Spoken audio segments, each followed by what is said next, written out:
ठाणे जिल्हाधिकारी कार्यालयासमोर दिव्यांग ह्युमन राईट्स फेडरेशन यांच्या वतीने प्राध्यापक भरत जाधव साहेब यांच्या नेतृत्वात आज इथे आंदोलन करण्यात आलेले आहे आणि त्याबरोबर खवटकर फॅमिली यांनी त्यांना आंदोलनात सहभाग घेतलेला आहे। तरी गेल्या महिन्यात त्यांनी ठाणे जिल्हाधिकारी कार्यालयात निवेदन दिलेलं होतं, कारण त्यांच्या घरात गावगुंडांनी तोडफोड करून नुकसान केलं होतं। त्या निमित्ताने यांनी जिल्हाधिकारी कार्यालयाकडे निवेदन दिलेलं होतं व त्याच अनुषंगाने आज 1 महिना उलट झालेला आहे, तरी ठाणे जिल्हाधिकारी कार्यालयात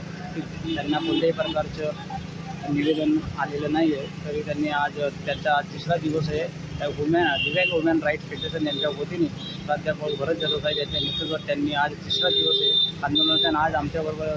भरत जाधव दिव्यांग ह्युमन राईट्स फेडरेशनचे संस्थापक अध्यक्ष आहेत, तरी आम्ही त्यांच्याशी बोलणार आहोत। त्याप्रमाणे आपले CP साहेब आहेत आशुतोष डोंबरे साहेब यांनी याच्यावरती कायदेशीर कारवाई करायला गेल्या आठवड्यात सांगितलं, परंतु जे काही मुंब्रा पोलीस स्टेशनचे PI आहे अनिल देशमुख साहेब, हे अनिल शिंदे साहेब हे आम्हाला नेहमी सांगतात की आम्ही कारवाई करतोय, गुन्हा दाखल करतोय, परंतु नुसतं म्हणतायत, परंतु त्याच्यावरती ॲक्शन घेतली जात नाही आहे, त्याच्यावरती कुठल्याही प्रकारची कारवाई केली जात नाही, FIR दाखल केल्या जात नाही आहे। आज आमचा 8वा दिवस आहे, उपोषणाचा 8वा दिवस आहे। आम्ही महाराष्ट्र शासन आणि कलेक्टर साहेब, त्याचप्रमाणे CP साहेब आणि ठाणे महानगरपालिकेचे सौरवराव साहेब यांना विनंती करतो की एवढं 8 दिवस होऊन सुद्धा एका महिलेला, जी कविता विजय कवटकर महिला आहे, हिला जी काय मारहाण केली गेली बिल्डरांकडनं, जो काय प्रदीप जयस्वाल असेल, अमित पिंगळे असेल, त्याचप्रमाणे सुभाष गजरे असेल, भारती गाला आणि त्याचप्रमाणे प्रकाश गाला, हे जे काही संगनमत करून हे बिल्डर आणि जागा मालक हे यांचं घर हडपण्यासाठी सतत 4 वर्षापासून यांना त्रास देत आहे। आम्ही 2022 पासून हा लढा लढतोय आणि लढा लढत असताना आम्ही वेळोवेळी शासनाला, पोलीस प्रशासनाला, महानगरपालिकेला पत्रव्यवहार केलेला आहे आणि या पत्रव्यवहाराच्या यांच्या नावावरती टॅक्स पावती आहे, सगळं काही यांचं व्यवस्थित आहे। यांचं जे काही यांच्या रात्री बेरात्री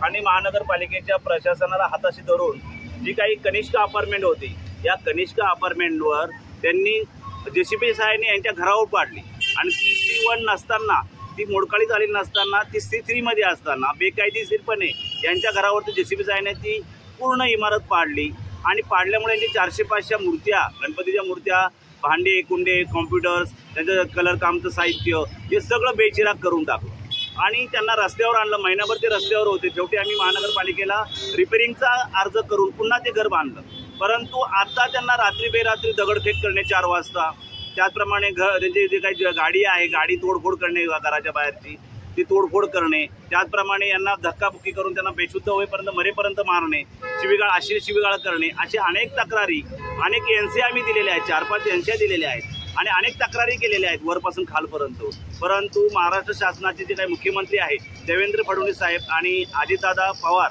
त्याचप्रमाणे एकनाथ शिंदे साहेब उपमुख्यमंत्री, यांना आम्ही विनंती करतो की एका महिलेला एवढा त्रास का, आणि या महिलेला वाचवण्यासाठी दिव्यांग ह्युमन राईट्स फेडरेशनचा मी अध्यक्ष, राष्ट्रीय अध्यक्ष प्राध्यापक भरत जाधव यांना सपोर्ट करतो। म्हणून जेव्हा यांना पोलीस स्टेशनमध्ये बोलवलं गेलं की बाबा आम्ही गुन्हा दाखल, त्यांच्यावर गुन्हा दाखल, दोन्ही पार्ट्यांना बोलवलं, बिल्डरांना बोलवलं, त्या सगळ्या 4-5 जणांना बोलवलं आणि बोलवल्यानंतर त्या ठिकाणी त्यांनी माझ्या व्यंगाबद्दल बोलले की दिव्यांग ह्युमन राईट्सचा तो भरत जाधव, प्राध्यापक भरत जाधव, त्याच्या व्यंगाबद्दल बोलले गेले आणि मला भेटण्यासाठी त्यांनी SC STचे जे समाजसेवक आहे, नेते आहेत, या नेत्यांना मला भेटण्यासाठी महिन्यापासून प्रयत्न करत होते। मी कोणाला पुढेही भेटलो नाही आणि त्यांना माझी जात माहिती असताना, मी दिव्यांग आहे, मी एका संघटनेचा एका समाजसेवक आहे, तरी त्या पोलीस स्टेशनला अनिल शिंदे साहेबांच्या PIच्या समोर या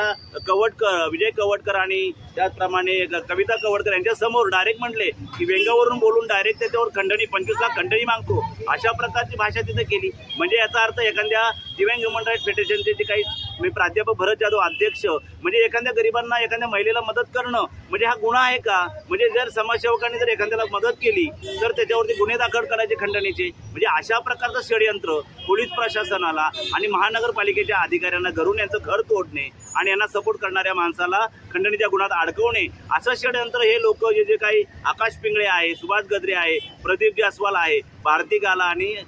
प्रकाश गाला, हे जे काही जमीन मालक आणि बिल्डर हे संगनमताने वेळोवेळी करत आहेत। म्हणून मी सुद्धा राष्ट्रपतींना, SC ST आयोगांना असेल, कलेक्टर साहेबांना असेल, आयुक्तांना असेल, स्वतः मी आशुतोष डोंगरे साहेबांना भेटलो आणि सांगितलं की बघा मी तुमच्याकडे आडसोपरी येऊन गेलो आणि अशा प्रकारे यांना मी मदत करतोय आणि ते लोक माझ्यावरती असे खोटे आरोप करतात। मग मी त्यांना सांगितलं की दिव्यांग कायद्याप्रमाणे त्याचप्रमाणे ॲट्रॉसिटी ऍक्ट प्रमाणे या 5 जणांवरती यांची व्हिडिओ क्लिप आहे, यांचं त्याचप्रमाणे यांचे व्हॉइस रेकॉर्ड आहे आणि CCTV कॅमेरेमध्ये मुंब्रा पोलीस स्टेशनमध्ये जे काही माझ्यावर खंडणीचा गुन्हा दाखल करण्याचा प्रयत्न केला, खोटा आरोप केला, याच्यावरती ॲट्रॉसिटी ऍक्ट प्रमाणे गुन्हा दाखल करण्यात यावा। त्याचप्रमाणे हँडिकॅपचे जेवढे कलम आहेत एवढे कलम या बिल्डर लॉबीवर यांच्यावर लावण्यात यावे, कारण यांनी 50-25 लाखाची खंडणी मी मागतो आणि हे लोक 25 लाखाची खंडणी मागतात। अशा प्रकारचा आरोप करणे पोलीस प्रशासनाने आम्ही जलद एवढा 4 वर्षापासून 6 महिन्यापासून आम्ही NC करतो, तक्रारी करतो, आमच्या कायदेशीर कारवाई केली जात नाही। परंतु त्या लोकांनी म्हटल्यानंतर अनिल शिंदे साहेब म्हणतात की तुमच्याकडे काही पुरावे आहेत का?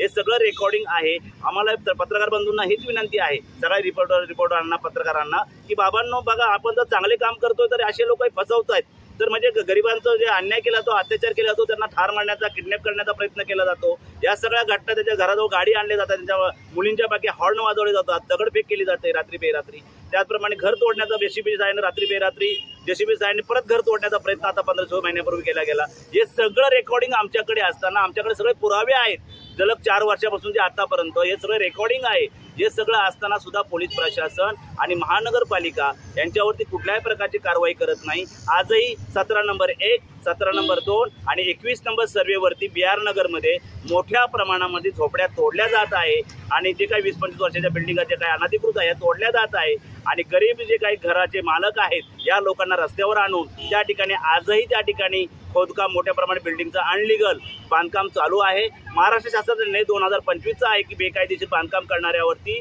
बिल्डरांवरती गुन्हे दाखल करून आणि जागा मालकावर सह आरोपी करण्याचा कायदा असताना हा कायदा या सरकारने केला, देवेंद्र फडणवीस सरकार साहेबांनी केलेला आहे, तरी त्या कायद्याची अंमलबजावणी दिवा शहरात आणि ठाणे शहरात काय होत नाही असं मला वाटतं की दिव्या शहरात आणि ठाणे शहरामध्ये ज्याप्रमाणे बीडमध्ये हक्कानी बोक्काच्या माध्यमातून हजारो लोकांना मारलं गेलं, त्रास दिला झाला, त्याचप्रमाणे ठाण्यामध्ये सुद्धा अशा घटना घडत आहे आणि अनेक लोकांना घरासाठी घर बळकावण्यासाठी, त्यांच्या जमिनी घरं बळकावण्यासाठी, त्यांची प्रॉपर्टी बळकावण्यासाठी, त्यांना त्रास देण्यासाठी बीडसारखं या ठिकाणी ठाणा शहरात सुद्धा मोठ्या प्रमाणावरती अत्याचार महिलांवरती होत आहे, बलात्कार होत आहे। आज आपण बघतो मुंब्र्यामध्ये पण एका मुलीवर बलात्कार करून फेकून दिलं गेलं, कारण पोलीस प्रशासन बघ्याची भूमिका घेत आहे। आमचा हा आरोप आहे, कारण मी स्वतः ॲट्रॉसिटी ऍक्टचा कायदा जो 28 तारखेला मी तिथं हजर नसताना माझ्यावरती जे काही आरोप केले गेले खंडणीचे, त्याच्याबद्दल मी पूर्ण राष्ट्रपतीपासून तर CM पासून राज्यपाल आणि SC/ST आयोगपासून सगळ्या पोलीस प्रशासनाला मी 28 तारखेला कंप्लेंट केलेली आहे। माझ्याकडे व्हॉइस रेकॉर्ड आहे, तरी सुद्धा ॲट्रॉसिटी ऍक्ट आणि दिव्यांग कायद्याची कुठल्याही प्रकारची इथे कारवाई केली गेली नाही। आमचं एकच म्हणणं आहे की या देशामध्ये, या महाराष्ट्रामध्ये, महाराष्ट्र शासनामध्ये देवेंद्र फडणवीस साहेबांना आम्ही एकच विनंती करतो की जे कायदे महिलांचे आहे, जे कायदे दिव्यांगांचे आहे, ज्येष्ठ नागरिकांचे आहे, या कायद्यावरती अंमलबजावणी करून अशा ज्या काही गुंड प्रवृत्तीच्या बिल्डरांना, अशा लोकांना ताबडतोब FIR दाखल करून त्यांच्यावर गुन्हे दाखल करावे ही आम्ही विनंती करत आहोत।